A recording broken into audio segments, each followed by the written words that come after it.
Hey everybody, how's everyone doing? Let me go ahead and share the screen.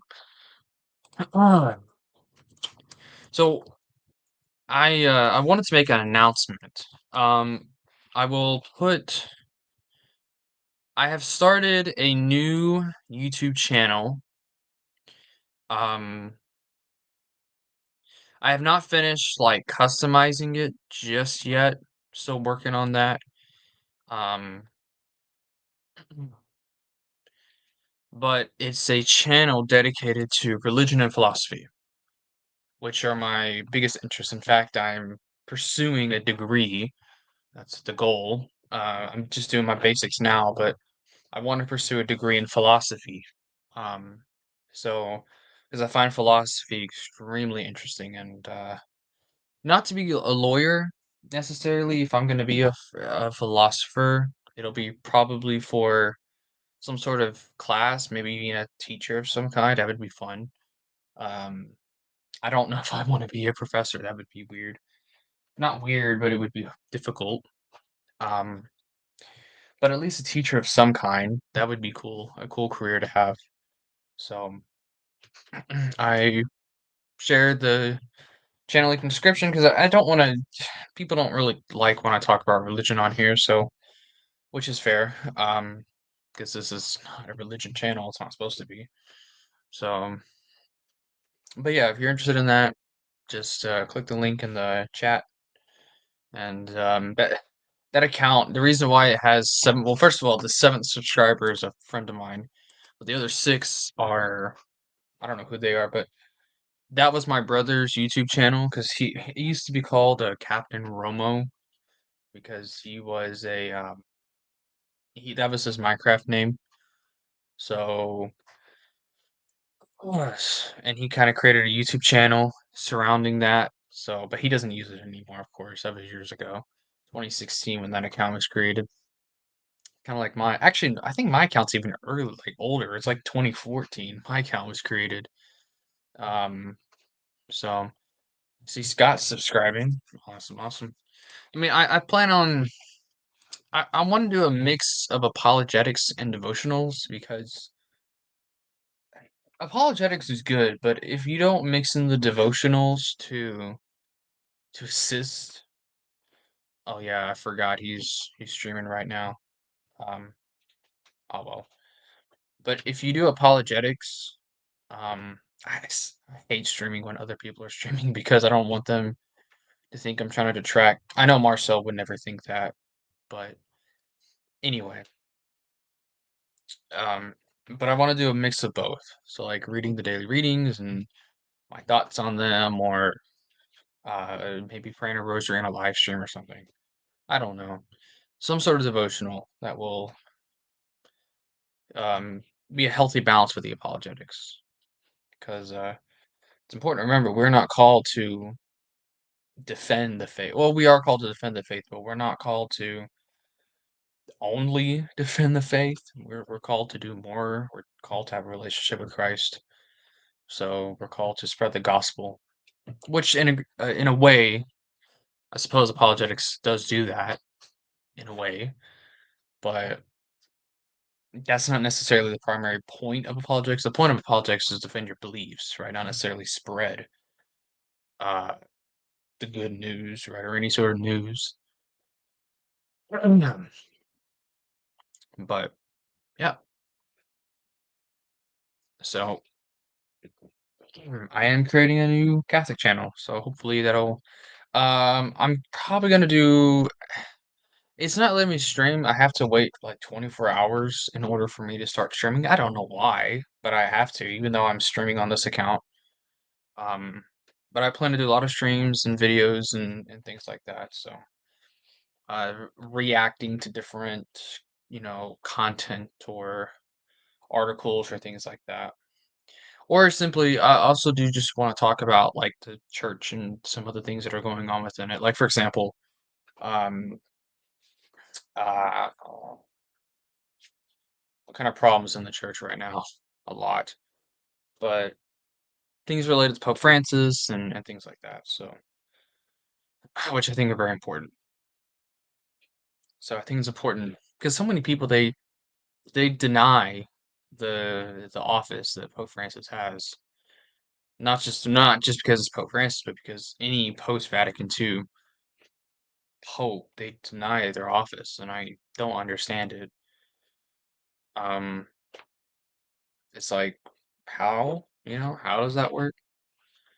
I mean, if you're gonna say Vatican II wasn't even an ecumenical council, which so many people do believe, it's almost like, well, then what's the problem? Then why are you gonna deny the Pope, or his office? So, or say that the office, not they're not denying his office, they're denying that he is in that office. They're saying it's vacant.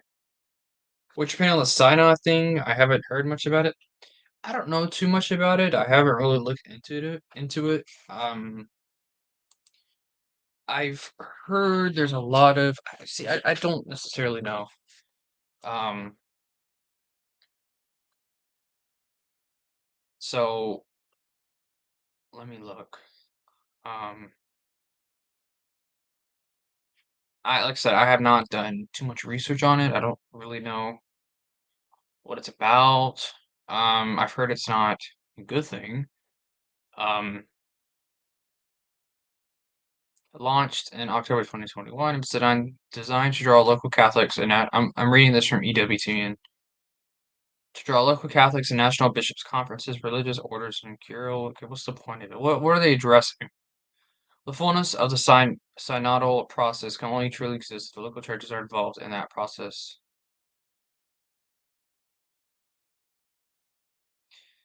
I don't know. I think the church. The Pope is look. Pope Francis does a lot of good. I truly believe he has a good heart, and he's trying his best. But when you're focusing on things like, I think recently there was something that came out relating to women in the church. Let me look. I don't I don't remember exactly.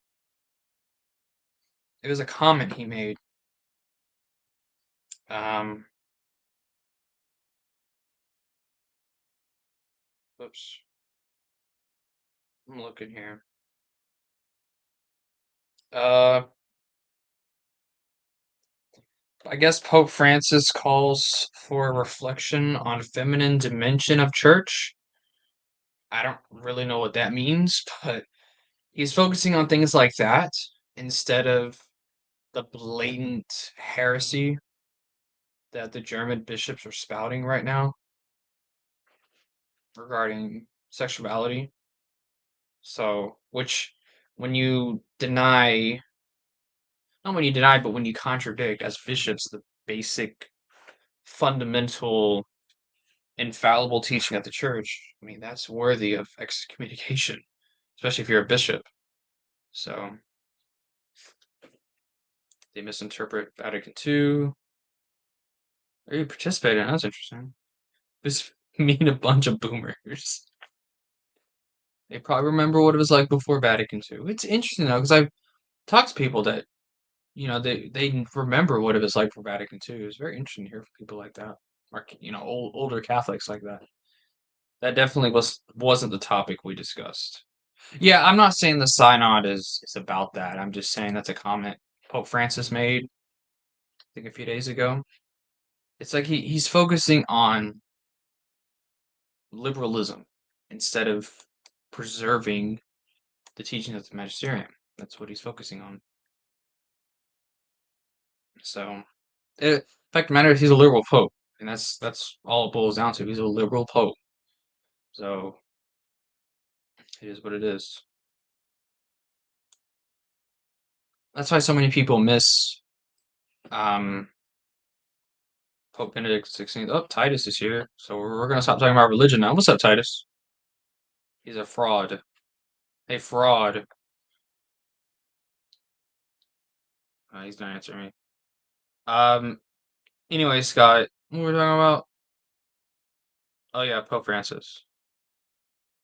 He's interesting. I think Francis. He's not all bad. No, I appreciate his emphasis on the poor, and I think that's a very good thing. I think so many Christians forget that We are called to give to the poor. We are called to clothe the naked, feed the hungry, visit the sick, or yeah, visit the sick, visit the imprisoned. I mean, that's what we're called to. So, and if we don't do those things, I mean, we're going to become the goats, not the sheep. So it's very important. Anyway, I hope Titus comes back. I want to talk about Star Wars now. Um, Titus, if you're listening, I think I'm kind of doing bad now on my Republic playthrough. Um, I hope I don't even know if he's still listening, but I've been playing through Follow the Republic as the Republic, and I was doing pretty good. My fleets were I had two major fleets. I had a fleet with um Tarkin and oh, what's his name? Yularen. And then I had another fleet with Pelion and some other guy. I don't remember his name. Both pretty sizable fleets. I wanted to make. I needed to make more. Um, because it's usually good to have about four fleets, four-ish, maybe three to four fleets, big fleets active. That way you can take different parts of the galaxy. But I had to send Tarkin and Yularen's fleet further to the core because Pelion's fleet couldn't really keep up with it. But that left Camino open, so Trent started making his way towards it. I haven't ever since then. I have been afraid to get back on there because I don't want to lose. Anyway, Titus, come back, Titus. He may be having internet problems. I don't know. However, as Supernatural Encounter Chat, no, I haven't. But like I said, on the stream, on his stream, Marcel's stream, I'm excited to learn more about the Thoyor and the origins of that because that's a really interesting concept.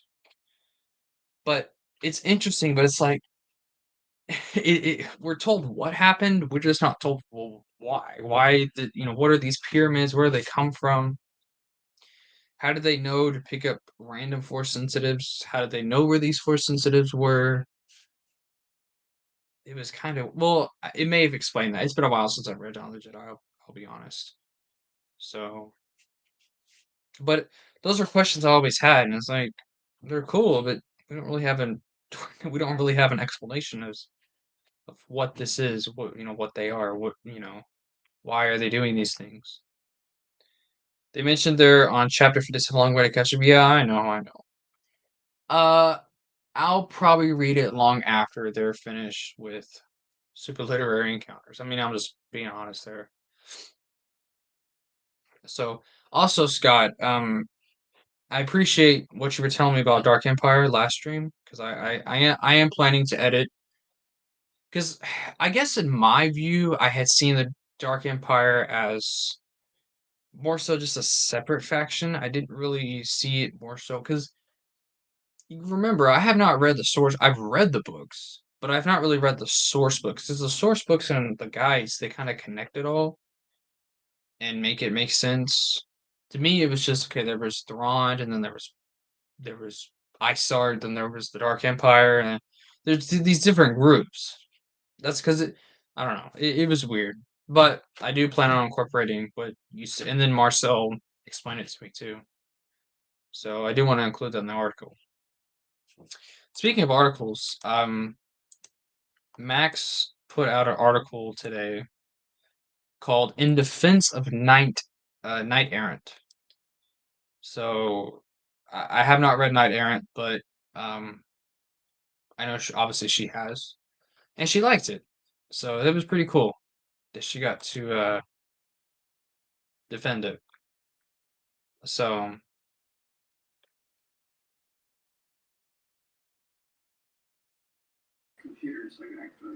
Scott Johnson is Hey, hang on. I got to turn off Marcel. I got too many things open here. always turn Marcel off. Well, I can't talk to you and concentrate on that when they're talking on their stream. So, what's going on? Yeah, you don't want to spoil yourself. Yeah, I shouldn't be spoiling the book. Although, does it is it just me, or does it seem like they're talking about things from other properties outside of Star Wars more than they're talking about Star Wars? I get they're hitting on the planets and some of the Sith gods and some of the lore, like they talked a lot about Splinter of the Mind's Eye, which we were talking about the last stream. But it seems Right. like they're sprinkling in quite a lot of other literary franchises that I frankly don't know a lot about because I don't read much outside of Star Wars as far as fiction. That's Joe Bongiorno for you. Yeah. No, He, not that I hate the guy. I really like the guy, but no, he's definitely a that's well-read just what he does. individual. He's a great writer. I appreciate what he does, but if you're not familiar with a lot of that material, I don't know if you'd be that interested in it. Maybe you would because it's Star Wars and he's sort of tying it into things that you know about from Star Wars, but still, it seems I don't know You a know, lot of. I've known for a while that there's going to be parts that I don't like. I mean, I know it, but the book's so big, it has something for everybody. So I'm not necessarily, the more I think about it, I'm not necessarily opposed to things like Willow being in Star Wars because Willow is like that's a fantasy story. It could work in Star Wars. We have Ewoks. That's similar in a way. So it's like, it's similar in the sense that not because of Warwick Davis, but it's similar because there's magic. There's things in it that are like similar elements to Willow, and yeah, I don't know, I think that would make sense. Now I don't believe in putting Indiana Jones in Star Wars because it's on Earth, and you know how I am with that. But Well, I think the Alien Chronicles, I mean, that was written as it could fit Star Wars specifically. So I can understand that. yeah, yeah, I can get that for sure. It's just with Indy, I don't really know about. Yeah. Titus said in the private chat, he said it's so over. What's so over? Titus, turn your mic on, bro. Speak. Just go on your phone. It's easier. Said nah, not yet. Okay. Yeah. Anyway, I would be cool with Willow and Star Wars. I'd be cool with Alien Chronicles. It's just with Indy. I don't know. I think Indy was mentioned. I don't know, but I think everything was mentioned by now. It's just I yeah, can't keep up. literally. Yeah, and Surprised Star Trek hasn't. everybody seems to be aware of all of the intricate details of all those franchises. They seem to be well read up on all that, which good on them. But I'm not sure everybody has that sort of knowledge. Yeah, I don't. But most Star Wars fans are usually fans of other things like Aliens and things like Yeah, that. yeah, to some extent. But Mass Effect. are you really going to be interested in all of them? Yeah. I think even Battlestar Galactica I mentioned. Not the story, but something from it. I don't from what I remember hearing from their stream a while back. Sure. Wow. So, which again, that doesn't. I think what I am a little bit more upset about is sort of this meshed multiverse he created with the new canon. That's I think what I'm more upset about Well, because you can't look at it that uh, way. So you have to treat this as expanded universe only, and anything that he may mention from the new canon, it's a new character, it's a new planet, it's a new theme, whatever it is. It's not the same. Just like Thrawn in the canon isn't the expanded universe Thrawn. right, If I he get that. mentions something from Rebels, it's not that thing from Rebels. It's a brand new I thing know, I he's know, I introducing. Yeah. I get you, Yeah. and that's fine with me because the EU's already done that. For example, I think in Knights of the Fallen or one of the Old Republic expansions, it has I think like some technology from the new canon. That's fine with me. What I'm upset about is when you start saying that the new canon as a universe is also a part of the EU. They're just separate universes, like a multiverse. Well, he's Um, yeah, he's saying you could look at it that way from things like other space and other dimensions. I mean, if you remember, even from the Marvel comics, the dreams of Cody Sunchild, where they went through like to a different universe and they went through this. I don't know if it was a wormhole or some black hole or something, but whatever was there was completely different, and nothing crossed over unless you went through that portal. I don't know, man. This question: what is your favorite Star Wars game? Knights of the Old Republic. What do you think about the Knights of Melvin? The hell's that? You know what that is, Scott? No, is that Little something search. from the new canon? I'm Sounds assuming like it's it. something from the new canon, but I don't read it. Um, So. it's a YouTube channel. Their latest video is called "Let's React to Disney Shills Avenge Star Wars." So far I don't like them or their content. Not okay. I don't. It's not that I don't like them. It's I don't. Content seems not for me. Yeah, I can't follow that content because I don't watch the new shows. I don't read the new books, so I don't know what they're talking about. Well, I'm just. Is that Doomcock? You look like Doomcock. They only have 7,000 subscribers.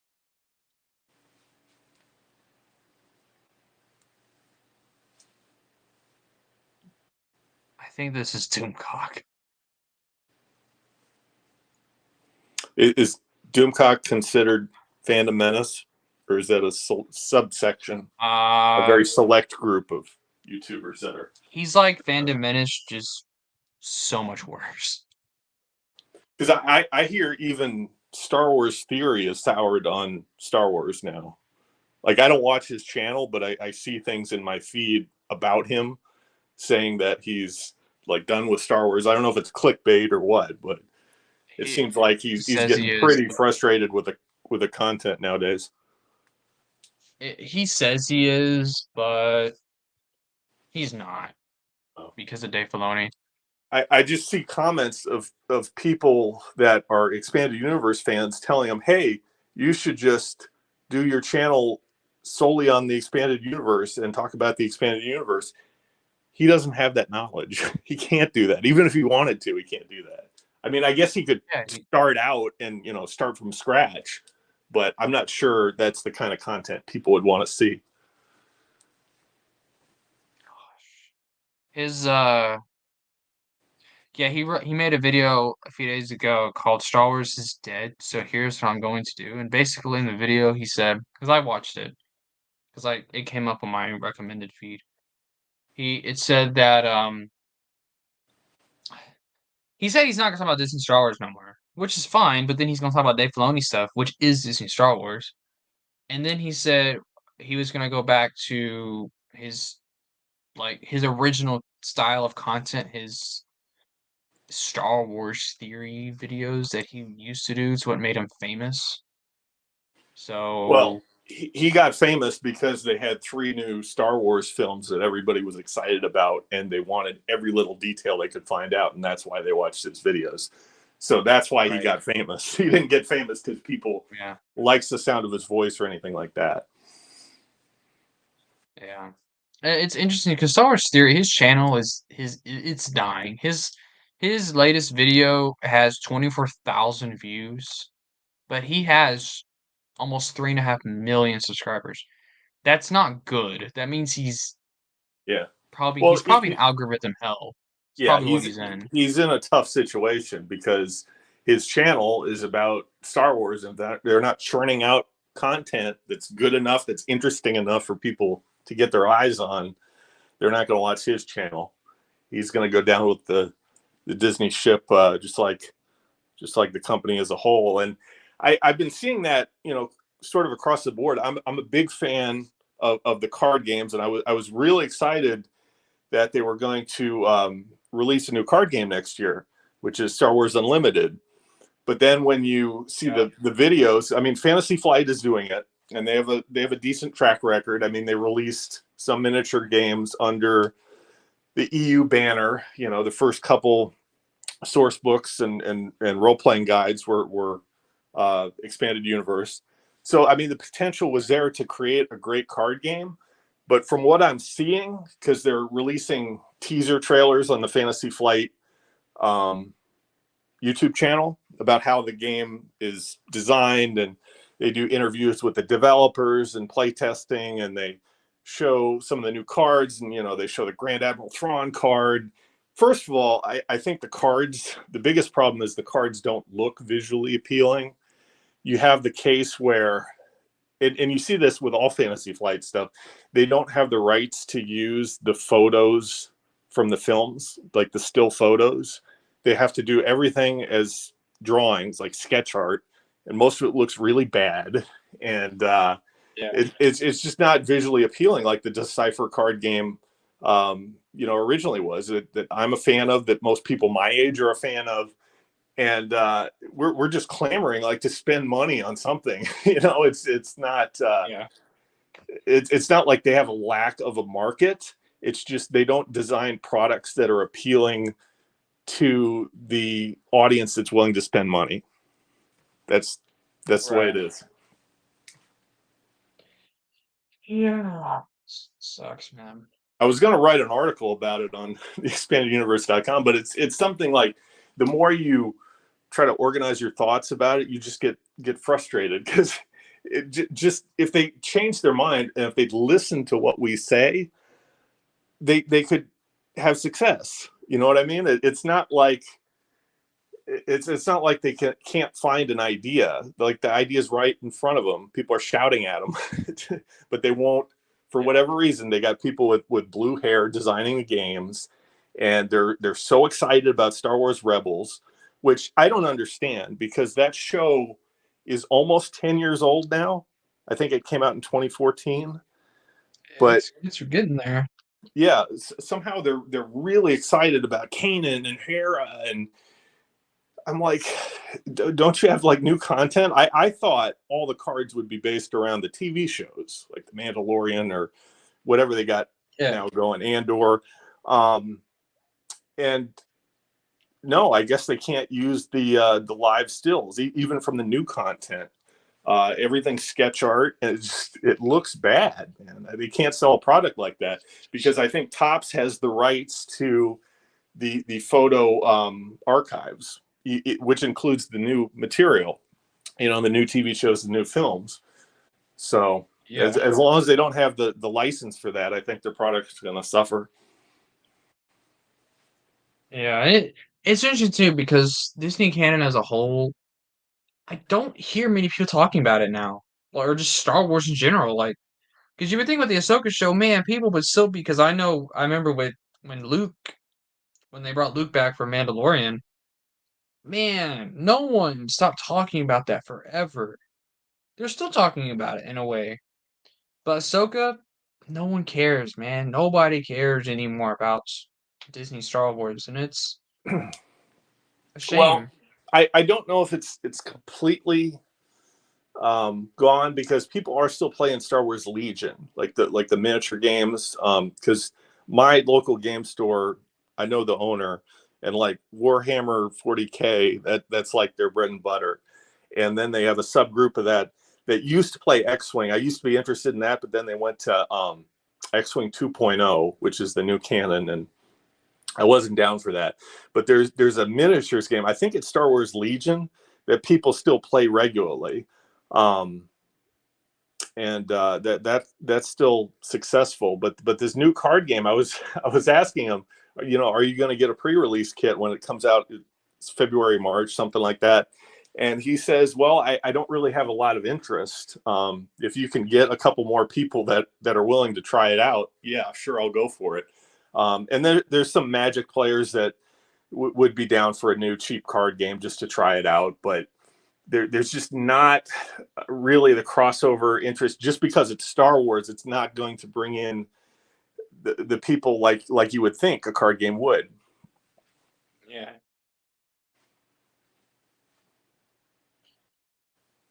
Well, I'm just glad I have the expanding universe now. I have everything I need. Yeah, So, it's a lot of material. because that I think when I how's your collection go coming? ahead. Oh, it's I have not been buying stuff recently because I don't have any money, but um like I said, I'm missing only one book. It's the second Clone Wars Gambit book in the series or in the duology. So other than that, I have all the other novels. The adult novels, that is. So I'm gonna be clear there. So still Nice. working on collecting some young adult stuff. I have most of Jedi Apprentice and Jedi Quest. I'm still missing stuff there. I have all the Boba Fett books, all the Last of the Jedi books, of course, Young Jedi Knights, Junior Jedi Knights, Jedi Prince. I have all those. And So, you've accumulated that in how many years would you say? I became an E fan in 2019. 2019. So It's been about would, 4 years now. would you say based on your experience, was it on a scale of 1 to 10, how difficult was it to acquire what you wanted in terms of getting access to the physical materials, be it comics, books, whatever? Was it difficult? Was it Um, expensive? Um, Expensive, yes. All thing actually, well, not really. It's not nothing I have has been super expensive because I'm not gonna spend $100 on, a yeah, young adult. I'm not gonna do that. and I But mean, just because of the sheer amount of material, it's obviously going to be expensive. But I mean, right, expensive yeah. in terms of like you paying a premium over the cover price. Yeah, yeah. No, no, no. Yeah. I have not spent I've not spent I'm not gonna buy something like for example, the what is it, imprint? I get it's rare, but I'm not spending that much money when I can just go print it my damn self for like a normal price. Yeah. So I'm Yeah. not gonna, yeah, I won't have an official copy, but anyway, No. generally speaking, no, I have not spent like an outrageous amount of money, but in Okay. terms of how easy it was, at first it was difficult to find the young adult stuff Hmm. until I discovered Mercari. Well, I didn't discover it. Max told me about it. Yeah. Once I Yeah. discovered Mercari, it became easy. That's where I got my Boba Fett books, Last of the Jedi books, complete sets of those. So yeah, and I've bought most of my Jedi Apprentice and Jedi Quest books off of there too. My Young Okay. Jedi Knight stuff, Junior Jedi Knights was hard. That was difficult Hmm. because of price. I think the most expensive book I bought in that series was Kenobi's Blade, which was $20. Okay. So So that's a expensive, little but not honey outrageous. Yeah. for that book. I would consider that all things considered, that's probably the most expensive thing I've bought. Even though it's only $20, but it's for a young adult children's book that's Oh. barely 100 pages long. So that's So good. It sounds like then for a newer fan, I'm not saying you're a new fan, you've been a fan for years, but I'm saying like for a relatively recent fan, the stuff seems to still be available, which is yeah, good too. it's definitely available for sure. Especially the adult novels are available, absolutely. Yeah. So, but yeah, mostly the young adult stuff is still available. I have a lot of comics. Most of my comics are Dark Horse trades that are out of print. So I have the Union trade paperback. I have the Jango Fett Open Seasons trade. I have all of Tales of the Jedi. Um, so yeah, it's definitely still available for sure. Hmm. So I You ordered just the Inkstone Press Dawn of the Jedi hardcover with the stupid looking cover. They mentioned that had shipped. So apparently they got enough orders to actually do the printing. So that's on its way to me from the UK. wait, which cover for it? So they did a limited run. It's Inkstone Press, which is like a boutique. It's not Del Rey, but they're doing a Yeah. hardcover printing which is a third party company. They're doing a third party hardcover printing of Dawn of the Jedi in its Essential Legends cover, basically, but as a hardcover. Oh, okay. I got you. That's interesting. I didn't know about that. And I think it was like $50, including shipping. So, I mean, really, it's not that much different than the hardcover of the original, Dawn of the Jedi release. So, Yeah. I figured I'd just give it a shot and see how it is. Arthur Lowry, I think, picked up a couple because he buys the new canon books. He bought at least one of them from Inkstone Press and mentioned the quality wasn't that great. So we'll see how this one turns out. Yeah. I have an original hardcover of Dawn of the Jedi. So now what I do have a problem finding, it's not a problem finding them, they're just all of it is expensive. Dawn of the Jedi comics. Now those are expensive. Those are hard to get. I don't know why. Because I see that a lot. I see that a lot of the recent comics are expensive as hell. Crimson Empire 3 is the same way. It's so expensive. Yeah. So I feel like I have a better time finding old school comics than the new ones. Or like the I say new, but the like 2013 comics, 2012. Those are hard to find. Right, right. I remember Darth Maul, Son of Dathomir, because that was released as an expanded universe trade paperback from Dark Horse, and it was very Yeah. limited. And I remember I had one, and I was like, one of the only people that had one, because I guess most people just missed out on it towards the end. This was around like 2014 when they were winding down the EU, and for a while it was like $300.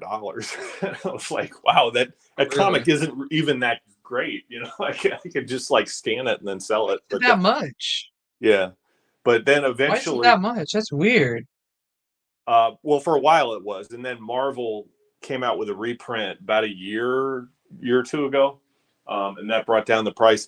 And now, what was interesting with Dawn of the Jedi is they had an Epic collection of that, but the Epic collection was a short print run, and then a couple months later, like after that release, you couldn't buy it anymore. Like the price shot up, and Man.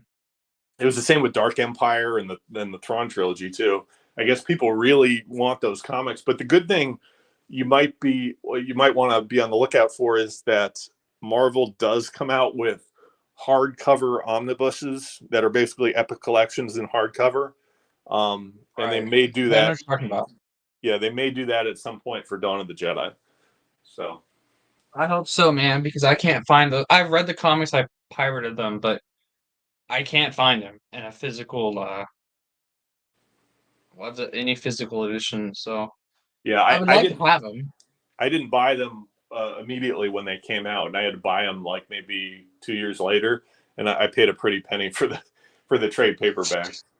Man, it's interesting because what I like about the Epic collections is they lower the prices of the original trades. Dark Yeah, Empire was a great example. When the trade paperback or the Epic collection for that came out, I saw the trade paperback, the original Dark Horse trades, they went so much lower. Like they're like a normal price now. At right. least from what I saw. That may have changed now because it's been a couple years, but I saw that happen, and I don't know if it happened with Crimson Empire because I have the first two trades in Crimson Empire. I can't. I can find either I can't find Crimson Empire 3 or it's way too expensive when I do find it. Yeah, And I know they well, released the Epic Collection for that a while back, so I hope the price has gone down for that one. yeah, I'd like to have it and read it. they released it about 6 months ago. You might be able to still find it, but you're definitely right that it has knockdown effects when they reprint something.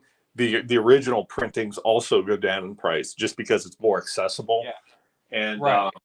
the thing with Crimson Empire 3, and you're exactly right, it's harder to get 3, and the reason is when they came out with Crimson Empire 3 as a trade paperback, on the same day they did that hardcover omnibus, and pretty much Oh, everybody went to get the hardcover omnibus because I think Amazon, if I remember right, Amazon had it for the same price, so you might as well get the whole thing. And I think demand was pretty low for the trade paperback of Crimson Empire 3, so not a lot of them were printed. So that's Yeah. why they're more expensive. I mean, I want to avoid buying the Epic Collection because I want it in print because I have the first two. I've read the first two. I have not read the third one because I don't have it, but I may just have to buy the Epic Collection. Oh well. Yeah, you could So you should look at it. I don't think it's that expensive. Plus, I'll look into it for sure. The Epic Collection also has what is it? What is it? The Kennex Kill Bounty Hunter Wars one shot, Oh, and it nice. has Hard Currency, which is the Dark Horse Presents annual, which is like a free comic. It's only like a couple pages, but it has like a lead into Crimson Empire 2 with Massimo and yeah, it's kind of a weird comic because the artwork isn't by the same artist as Crimson Empire 1 and 2. So but it used to be very hard to find. Luckily now they're printing it in the omnibus. But there's also one more. I forget. It's Third Time Pays for All or something. It's the lead into Crimson Empire 3. So there's three like one shots you get as a bonus when you buy the collection. Cool. There was something that was released a few years back that I thought was cool. Back when the Book of Boba Fett was coming out, Marvel came out with a Boba Fett trade that had Blood Ties 1 to 4, Blood Ties Boba Fett is Dead 1 to 4, Star Wars Empire number 7 and 28. I don't know why those issues specifically. I guess Boba Fett's in them. Star Wars Boba Fett 1.5, Star Wars Boba Fett Twin Engines of Destruction, which I actually do have the single issue for that one. It's a good, great story. Star Wars Boba Fett Agent of Doom, and material from Star Wars Tales number 7. All in one trade. Yeah, that's a good one So, because Blood Ties was hard to get. That was another one that was short printed. yeah, so. And, I don't, I much prefer buying stuff from Marvel than I do Del Rey, because look, I don't think Del Rey puts any sort of care in their EU reprints. I just don't. But Marvel does. Because Marvel, I mean, they release all this stuff chronologically. For the most part. So, They definitely do a which is better really, job. really cool. Yeah, they definitely do a better job in putting it chronologically than they have even in the Dark Horse omnibus. Yeah, and the Dark Empire Epic Collection, which I have, um, at the very end, they put in a bunch of like unused artwork and like a bunch of commentary from the writers. It just felt like a huge homage to EU fans, which is really cool. Oh yeah, Um, yeah. One of the other things was it's expensive now, so it's probably hard to get. But the Dark Empire one had the Dark Empire endnotes, which was only printed in the first one or two printings of Dark Empire, the trade paperback. That used to yeah, be like a real headache to get. I had a scan of it, but it was nice when Marvel came out with the Epic Collection to actually get that in physical form. yeah. Another series I've actually found somewhat mostly easy to get, the Legacy comics. I have all of them except volumes 10 and 11. I have all the other trades for the Legacy Mm. comics, which is really cool because I wanted to get the trades. Well, first of all, the freaking Epic collections for Legacy is expensive. It's out of print, and then since it is post Jedi, I'd rather just have trades because I prefer the trades anyway. So Mm. that's pretty cool. Yeah, when Like I that said, came I'm out, only missing 10 and 11, and I can't find them anywhere. But 10 and 11, the single issues. not the trades, the Oh, volume. is there really that many trades? Because I have them Yeah, in it's hardcover form. well, technically it's 10 for the main series, and then the 11th one is just that Legacy War uh Oh, okay. The 5-issue miniseries that they would Yeah, do yeah. for every series called War. I got you. Yeah, it is So 50 issues, so I guess it would be. Um, yeah, so the 10, there was 10 in the main series and then that extra one, but that's basically a part of the main series, so that miniseries. hmm. I And then got I to. have the Anya Solo stuff. I have that in the Epic collection. Okay. Yeah, I have the trades for that one because they didn't have a hardcover.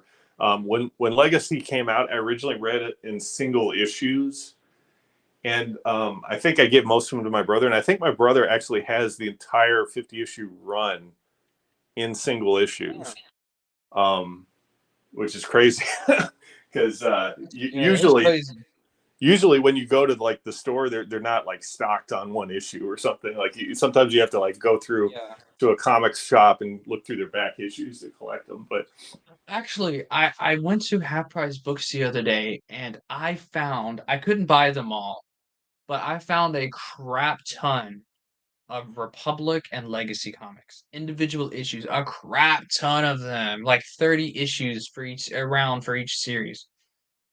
hmm. It was basically most of the series, and I really wanted to buy them all. I couldn't buy them all. I didn't have the money for it, but I bought. I don't remember what issues I did buy. Though. I did buy a few.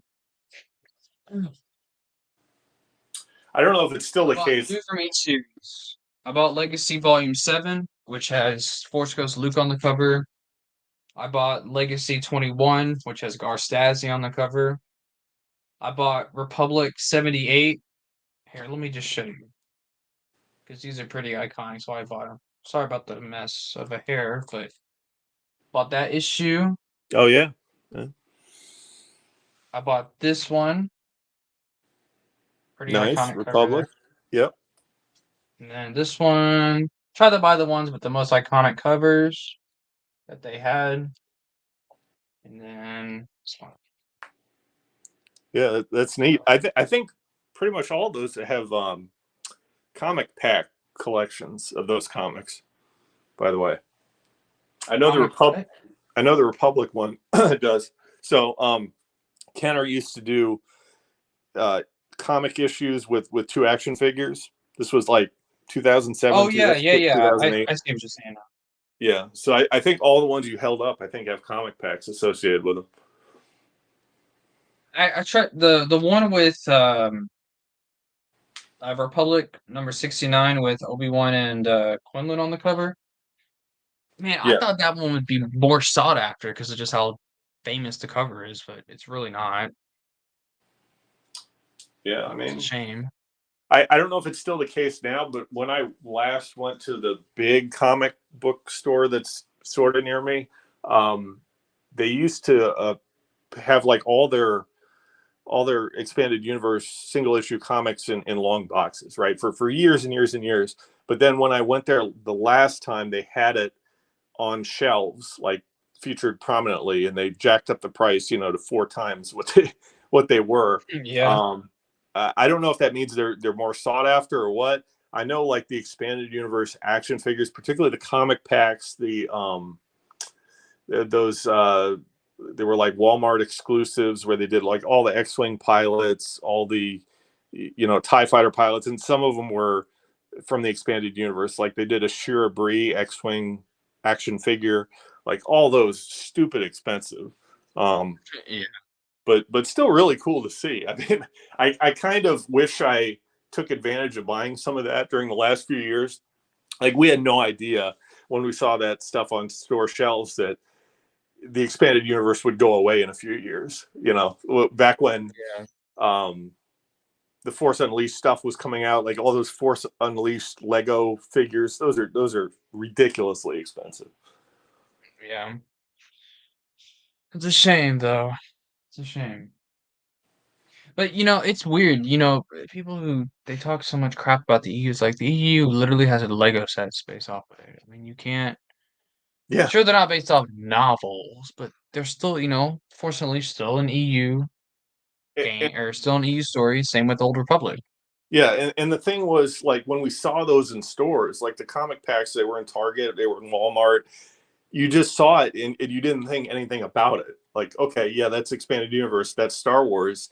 And then when it went away, and you never saw that stuff again. And like expanded universe stuff is like hard to come by. It's something that's almost secret that you have to kind of have inside knowledge about. It's just it's very much crazy how that dynamic changed. Yeah. Josh Van asked, "What do you two think about JJ plagiarisms?" He's a YouTuber. No idea who that is. Yeah, don't know. We don't really we don't really watch stuff that hates on the new canon because there's no point in it. We So what, watched you don't like it? we watched Matt Wilkins and Marcel Ryan, those two There you YouTube go. channels, and that's it. We also watch Quality Autism. Oh yes, and Christopher Nelson. Oh, Christopher Nelson, that's the most important one right there. Yeah, Stevie B, that's another good one. BBB. Yeah, those Uh, YouTube channels, you don't really need any other Star Wars content besides that. yeah, definitely. I know Chris made a video a while back, a brief video. A new one? Yeah, he was doing I don't remember what he was reviewing.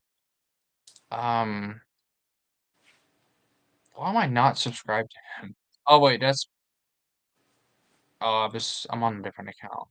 But yeah, he did a video a month ago Really? on some sort of Darth Vader display.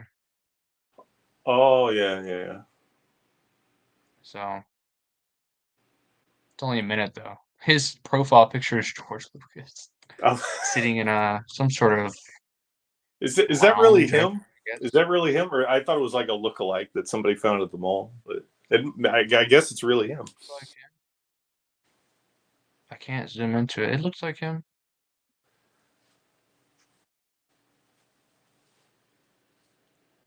Yeah, Eating Chris. noodles Chris is a and a great diet guy. coke. Yeah. Really enjoy his stuff. It's a shame he's Um, selling off his stuff. I like Tad. The only problem is I don't have a problem with him. I don't the stuff he talks about is based on books and comics I have not yet read, so I don't watch his videos because I don't want to get spoiled. But he makes good lore videos. I will say So, that he makes really so, good lore videos. so But he's Mandalore. not really in the movement, the EU movement, as much as I mean, he's a part of it, um, I guess, but he's not really active in it. But he does preserve the expanding universe, and therefore he has our respect.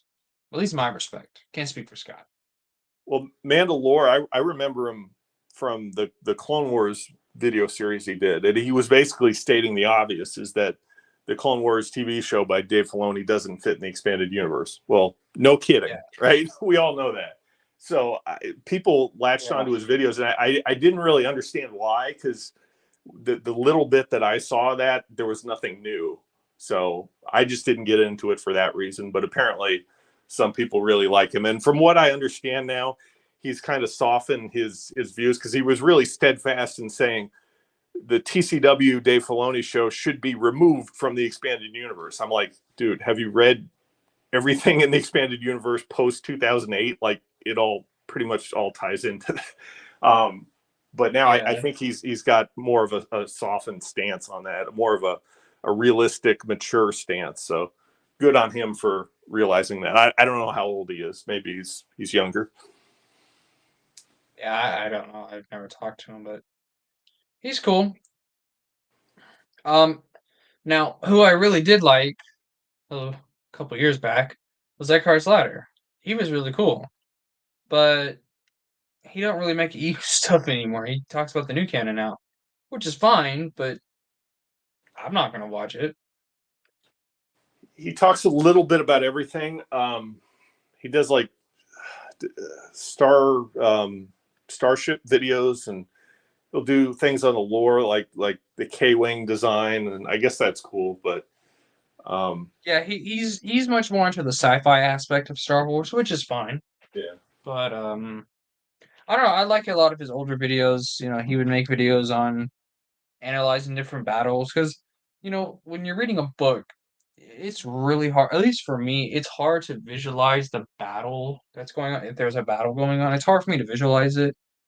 So watching his videos really puts some of those battles into perspective and helps me to, realize what's going on. So Yeah, he definitely knows his stuff, but I feel like some of that stuff is just straight from Wikipedia. It's created in a maybe. very visual, appealing way. He has charts and very good lead-in videos and just graphics, and he does his videos.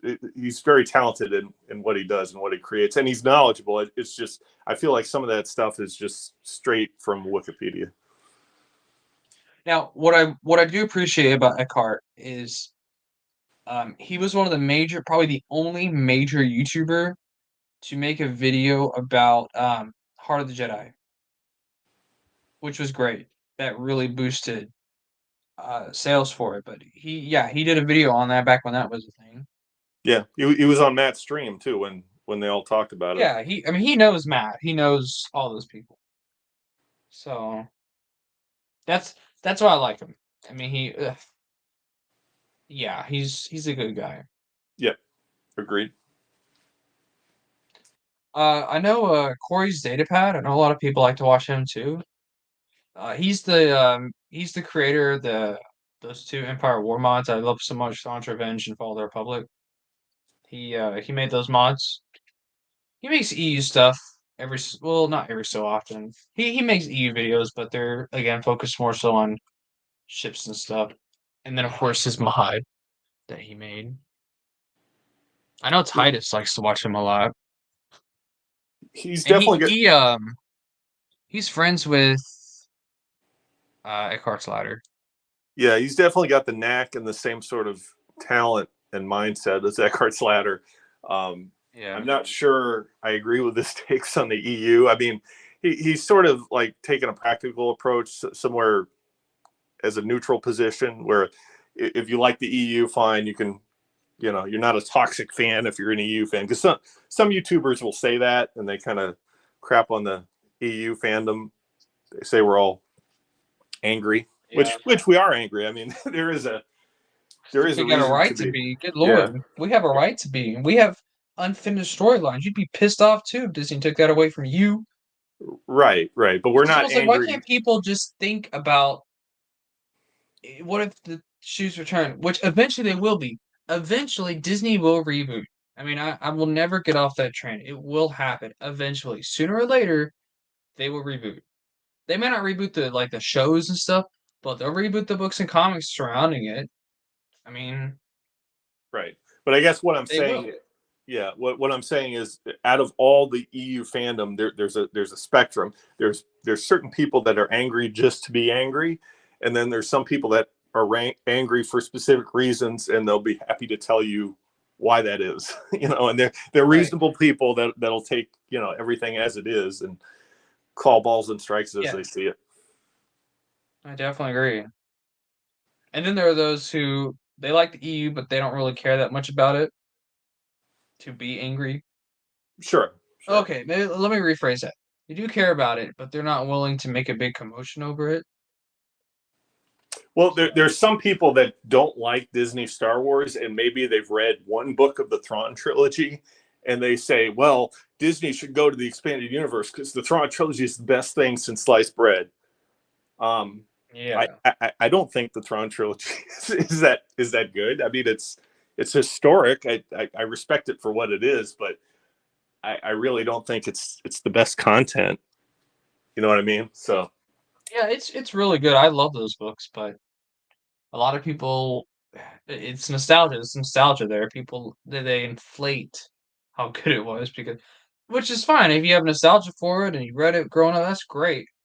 But no, it's definitely not the greatest thing ever. No, but it's a really good trilogy.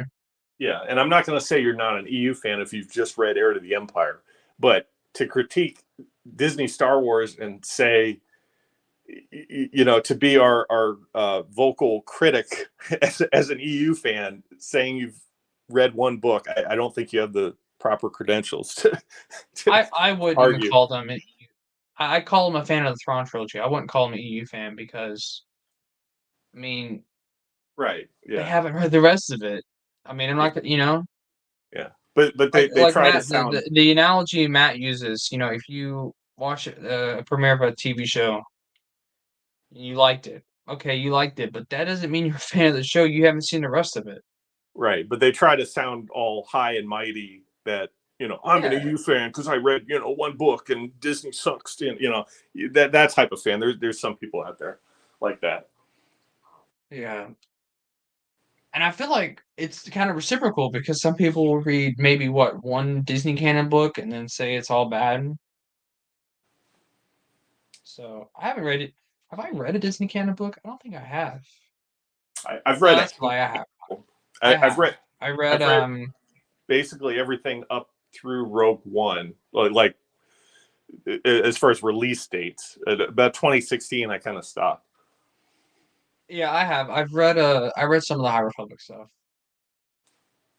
but I kind of got bored with it, to be honest with you. So, but I got to what is it called? Rising Storm. I just got bored with man. I just was bored with it. Like I didn't even care about these characters. The first book was cool, but I mean, I don't care. So Lost So and Stars, that's that. yeah, Lost Go Stars was ahead. decent. Trying to think what else. A New Dawn was decent. Catalyst was really good, probably the best one. Tarkin was pretty good as well, and that's about it. There were some that were really bad, like the Luke one, Heir of the Jedi. Not a good book. Yeah, no one really likes that one, from what I've heard. Yeah, the TV Dark fandom Lords of Sith. otherwise. I didn't really care for that one either. Paul West Camp. Oh, okay. Some people liked it. I didn't. Did you read A New Dawn? Yes, What'd you think about it? I thought it was okay. I'd place it maybe below Lost Stars. I think it did great as far as world building. And they had that I forget the guy's name, but he was kind of a cyborg like Darth Vader. Um, he was the representative of Hmm. the Empire on this planet, and they had one of the rebels characters, the Imperial Moff, the lady. I think she's a Moff. Um, Ray Sloan. She eventually becomes a Grand Admiral, I don't know if Ray Sloan as was far in as I it. know. I think Ray Sloan was in the aftermath stuff. No, she was created by John Jackson Miller. She was in A New Dawn. Okay. Don't Yeah. remember. But there was another woman Imperial that was in the Rebels TV show. She was like the Moff of Lothal. There's Price, Governor Yeah, Price. Price. Yeah, she was in that book. Um, Okay. but it was kind of weird. She was a Moth. Yeah, she was a Moth. Yeah, it was kind Grandpa of weird Price because was. I read that prior to ever seeing Rebels. Like I read it as soon as it was released. So not knowing how the cartoon would go, it's hard to vouch for the book because it went into the character of Kanan and Hera and that, and I don't know if it matched the TV show. Like it was too long ago for me to speak on that. I wouldn't know either. I know that it was not popular when it came out, even though it's like they got kicked off the new canon basically. But at least but see, that's what I don't like about the new canon in terms of their books because they don't matter. Generally speaking, they don't. That's why the High Republic I was so interested in it because this is actually a brand new era that they're only carving through or carving out through books and stuff. So, which I thought was really cool because the EU was just like that. We had numerous eras just in books and comics um, that made the movies just better. But Well, I think in yeah, terms of High Republic, the advertising on that was well above anything we got from the expanded universe. I remember going to Target and in their book section, like in the background, they have all the widescreen TVs and they were showing some ad about the High Republic, showing all the characters and that. I was like, man, we never got that for, any of yeah, the New Jedi Order or anything like that. I mean, we did get a New Jedi Order commercial, but I never saw it air on TV or anything. So um, yeah, you really had to be on the lookout for anything promoting the the expanded universe like that. And really, it wasn't in the mainstream like you saw with High Republic. Yeah. And good on Disney for that kind of marketing because it worked out because Light of the Jedi was a number one, I think on New York Times, I think, or Amazon, one of the two. It was number one. Yeah, So good job, Disney. yeah. And it Law, wasn't a bad book. It was actually a pretty good book. I liked it. I enjoyed it. But I get to the second book, the second adult novel, because I read Into the Dark, which was a young adult read, and then Test of Courage, which was a children's book. Those were both pretty good too. In fact, I thought Into the Dark was probably the best out of all three of them. But then I get to Kevin Scott's Rising Storm, and I'm just freaking bored. I'm just bored. Yeah, like I don't care about I got some. I'm like, this is just so boring. I don't care. So hmm. I See, I sold all never, my High Republic books. yeah, I don't know if I regret it. I don't think I do, but I don't know. I never read any of the High Republic. I stopped reading before it came out. Lost Stars was interesting because I felt like it could have fit in the expanded universe. There was a couple moments where it kind of stepped on the toes of like Vader's tie after the Battle of Yavin. You know how it crashes. There's some part Yeah, of that where they recover Vader, and it steps on the toes of like one of the comics, or it doesn't play out exactly as it did in the EU. But pretty much everything else, I mean, you could say it was EU. And Joe did a fabulous job at the time. I remember following his like pages on social media where he would lay out a new canon book, be it a movie, was it Rogue One or some of the new books, and how he would adjust things to make it fit into the EU. It was absolutely brilliant. He did it for Solo, and you wouldn't think that would ever mesh well, mixing canon, trying to adapt that to the expanded universe. But he like yeah, changed certain chapters in AC Crispin's trilogy to make it make sense. And it was just absolute genius. That guy is brilliant. Joe is absolutely brilliant in doing that. And yeah, you may not be a fan of mixing canon, but I found that so interesting that he was able to weave that together. yeah. Well, with Lost Stars, I think there's one part of it that I don't think would work too. It's Battle of Jakku. That would not work because at least I'm not saying that there couldn't have been a planet called Jakku in the EU and there was a battle there. That's definitely possible. But with the new canon version of it, where that's where the Empire fell, the Imperial fleet all gathered at Jakku and then lost. Well, I think That's not. you could say that happened during or before Dark Empire, right? That was their last stand before Dark Empire, and then they kind of retreated to the Deep Core. I think you could have made that work. You definitely have to finesse it in, using I explain it. still don't think it will work because the Empire. There were multiple factions with SSDs.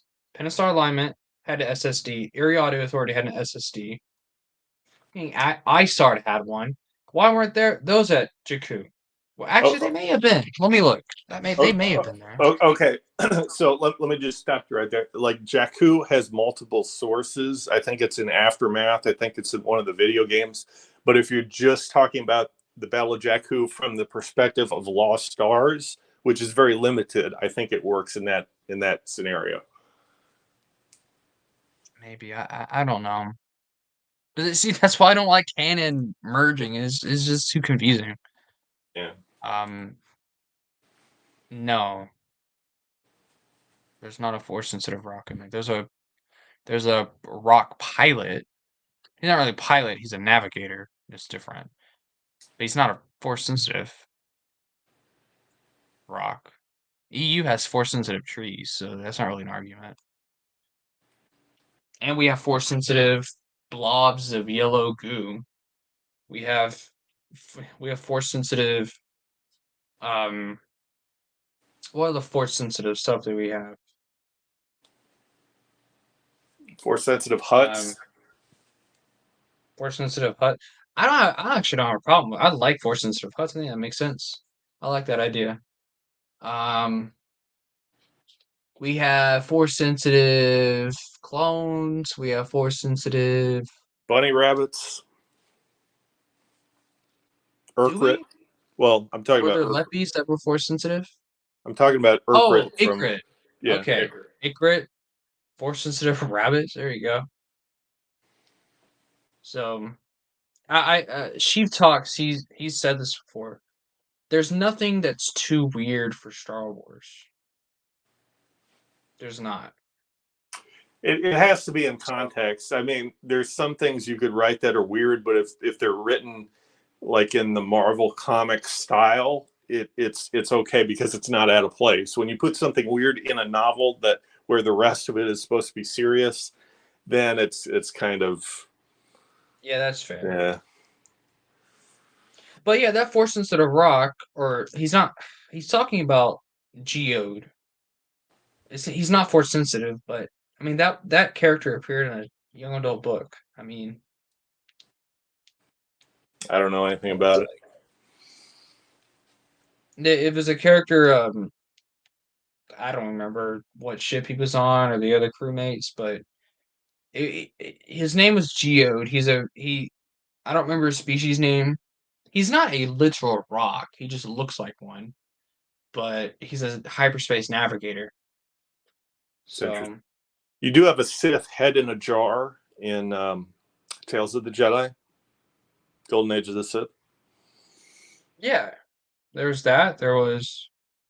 Yeah, There was the Bomar crying Mux. mountain in the Marvel comics. I mean, Yeah. you know, so it's like you can't. And I hate when EU fans do this. You cannot complain about the new canon doing something when the EU did it too.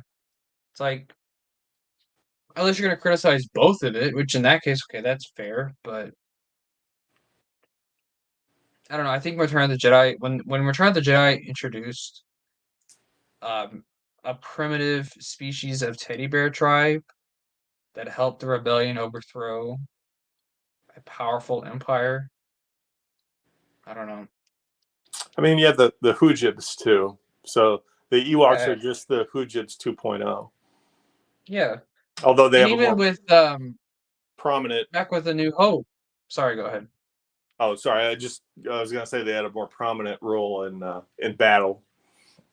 Yeah, good point. And then I was gonna add, I mean the Huts have to be the strangest concept out there. They're a species of slug that is like the most powerful crime lords in the galaxy. I mean, how much weirder could you get? So I don't. Lizards with pheromones being crime lords.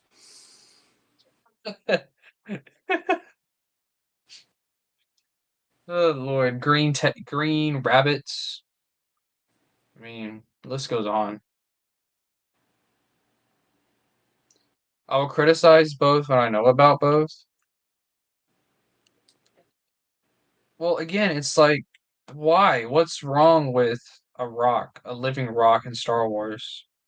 There's nothing wrong with it. It's weird. Yeah, that's the point. It's all weird. It's Star Wars. Star Wars is weird. It's the weirdest franchise out there.